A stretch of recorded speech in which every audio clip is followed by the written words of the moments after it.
Malamig ang simoy ng hangin. Pasko na! The most popular season of the year.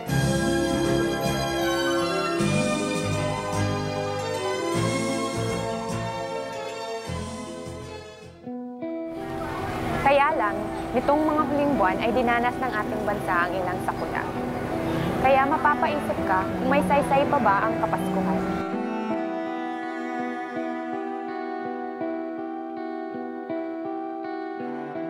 Dito sa Julie's Bake Shop, gusto naming madama ng lahat ang pagmamahal ng Pasko sa kabila ng mga pangyayari. Dahil ang diwa ng Pasko ay nakasalalay hindi sa mga regalo, kundi sa pag-asang dala nito.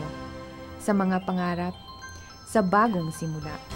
Manood lang kayo dito sa JTV para malaman ang mga pinakabagong sorpresa at regalo dito ng Julie's.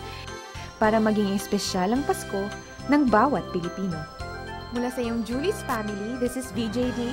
Binabati kayo na isang maligaya at masarap na Paskong puno ng pag-asa with Julie's Bake Shop.